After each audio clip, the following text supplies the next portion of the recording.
Avant de parler un peu de ce que vous faites chez WolfTech, j'aimerais que vous me disiez, c'est une entreprise qui a 36 ans. Comment ça a commencé? Bien, ça a commencé au tout début, en 90. C'était vraiment un achat d'une compagnie qui était une machine shop, dans le fond, pour faire du machinage.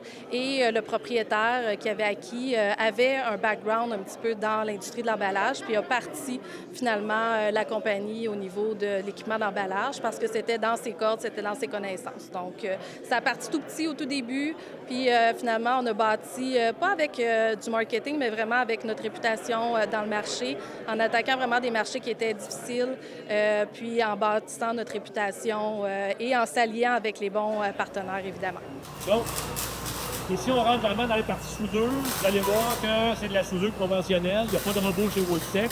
Nous, on est une compagnie qui est très innovante, mais notre culture est comme ça. Les gens veulent innover, veulent venir aux besoins des clients, veulent faire des personnalisations de l'équipement vraiment pour que le besoin soit rencontré. Puis, de fil en aiguille, bien, ça fait que les clients parlent de nous parce qu'on a rencontré leurs besoins, on leur a fourni un produit de qualité qui va être bon pour les 20 prochaines années.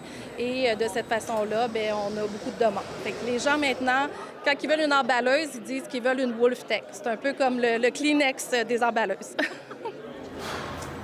Nous, on fabrique des machines d'emballage et de cerclage. Donc, tout ce que vous voyez sur des étagères qui a une pellicule de plastique autour, c'est une machine comme la nôtre qui l'applique, puis probablement que c'est la nôtre qui l'a appliquée. Et au niveau du cerclage, un bon exemple serait dans les cours de matériaux. On voit des palettes de blocs de ciment, puis il y a la strap verte qui tient la palette ensemble. Bien, c'est de la strap comme ça que nos machines appliquent. C'est les genres de marchés qu'on dessert.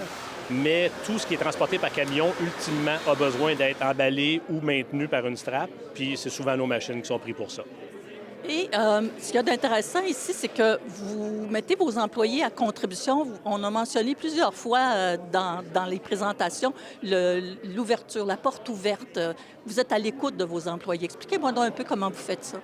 Oui, bien, comme je vous ai dit dans la visite, les employés, c'est ceux qui ont les mains dans le processus puis dans le procédé. Donc, si ça va bien, ils savent. Puis si ça va pas bien, ils savent aussi. Donc, d'aller chercher leur contribution à des pistes de solutions, c'est la base de toute amélioration. Fait qu'ils savent que s'il y a quelque chose qui peut faciliter leur vie et améliorer le produit, ça vaut la peine. Ils en parlent, puis nous, bien, on agit là-dessus.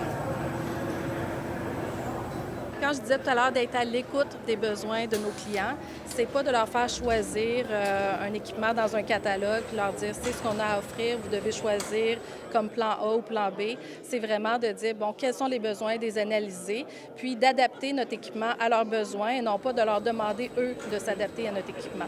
Donc c'est ce qui fait la différence parce que la plupart des compagnies trouvent ça plus rentable de faire des choses qui sont constamment la même chose, du standard. Tandis que nous, bien, c'est devenu une différenciation dans l'industrie de faire du sur-mesure. Et à cause de ça, les clients sont prêts à payer une surprime parce qu'on fait quelque chose qui ne leur coûtera pas des réaménagements d'usine ou qui ne leur coûtera pas de devoir changer leur processus d'affaires. C'est nous qui s'adaptent.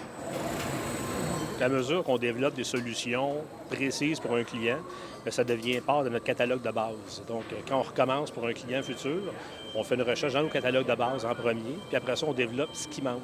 Donc, on ne part pas à zéro à chaque fois, ce qui permet d'avoir des prix intéressants, même sur mesure. Et vous faites partie de la grande famille Duravant. Expliquez-moi donc un peu ce que c'est Duravant. D'accord. Donc, Duravant, c'est une compagnie américaine qui fait des acquisitions dans certains créneaux de marché. Donc, il y a 4 créneaux de marché spécifiques dans lesquels il acquiert des compagnies. Il acquiert toujours les compagnies qui sont numéro 1, numéro 2 sur le marché. L'emballage, l'industrie de l'emballage, c'est un créneau dans lequel il voulait investir. Donc, nous, on faisait partie d'un autre groupe auparavant, qui est un groupe européen. Et il y a eu une opportunité pour eux vraiment de renforcer leur offre à travers tout le marché en faisant une acquisition de WolfTech. Donc, Duravant, c'est vraiment plusieurs compagnies dans 4 domaines différents et qui apportent des connaissances additionnelles ou qui créent des opportunités aussi entre les compagnies dans certains marchés ou pour certains clients qu'on a en commun.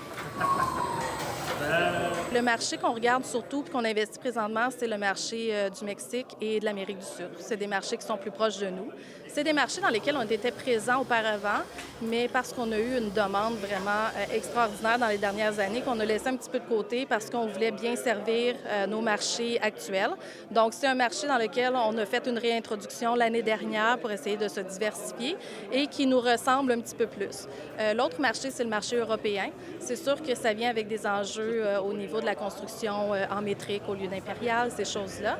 Mais on est quand même à développer un réseau de distribution et des agents là-bas pour commencer à avoir plus d'équipements, plus de présence et encore pallier sur notre réputation pour augmenter notre croissance.